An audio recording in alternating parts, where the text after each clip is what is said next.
going to tell you on this video is a very simple scud pattern. And you just need a scud hook. And really size can range anywhere from 10 to 18. 14, 16 seem to be the most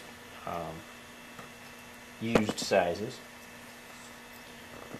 You need just a 6 or 8 thread depending on the size hook you're tying. Wind the thread back. Down the bend a little bit. We want this fly to have kind of a curved shape to it. And we are going to add a little bit of weight to this fly. This is just a weighted wire. And if you stick with the diameter of weighted wire to about the same diameter as the hook shank, you can. That's usually a pretty good size to use. To get this started, I'm going to just hold on to one end of the lead, lay it across the hook shank, wind it forward, and just kind of weight the middle third of the hook shank.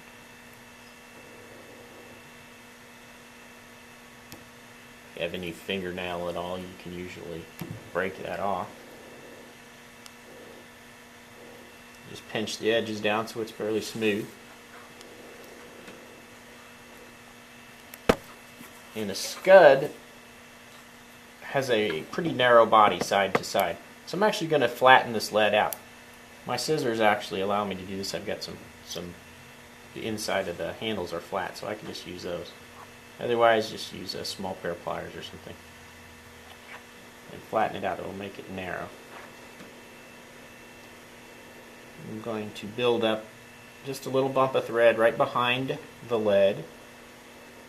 And in as few turns as possible, bring the thread up in front of the lead and do the same thing. That will help give my body a little more uniform shape. And it'll hold the lead in place also. Now for the body, and the only other material we need for this fly, we're going to use hairy ice dub. There's other dubbings that you can use that have a hair antron or prism type of a mix to it, but this one looks really nice when it's on the fly. You don't need much. I'm just going to pick a little bit out of there. Blend it up. If you get any pieces that are stuck together like that, just get rid of it. What's going on, Matt? How you doing? Making a video? Yeah. Oh, wait a minute. I didn't mean to ask a stupid question. I could tell by the camera. What gave it away? And we're just twisting a very small amount of this dubbing right onto the thread. A little bit at a time. If you use too much, it's not going to want to stick to the thread.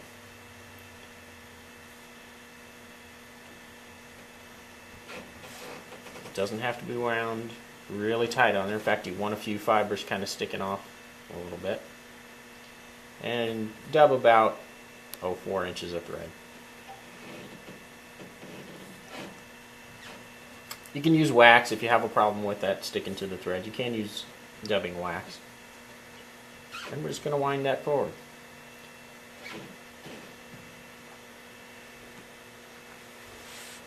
You don't need to build it up too much. You can make it a little thicker in the middle if you want. I'm using kind of an olive brown color, but grays and tans and in various shades and olives work very well and are pretty common. A lot of people like using the orange colors too, which the scuds will turn pink or orange after they die.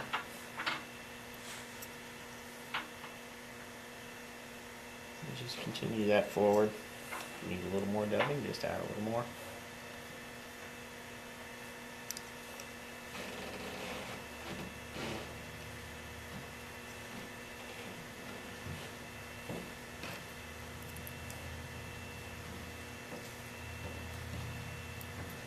Do your whip finish.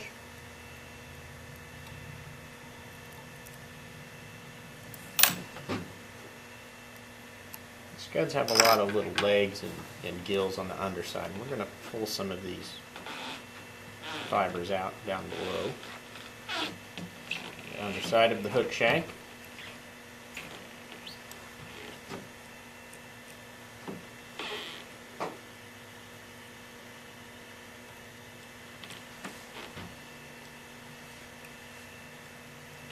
Just fuzz it up. Now, to make the scud back that you see on a lot of patterns, instead of adding anything, what we're going to do is actually take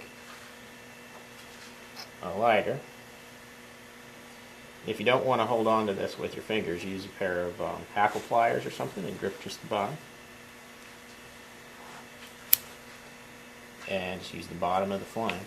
That's why I like using this hairy ice stuff. It's got a good mixture of synthetic and natural, so it melts down nice and how I want it to.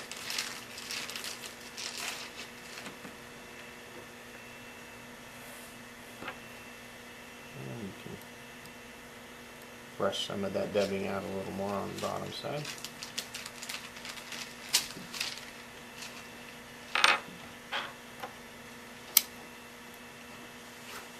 And we'll get a little more, smooth it out a little bit. There you have a very simple way to tie a scud that's very effective.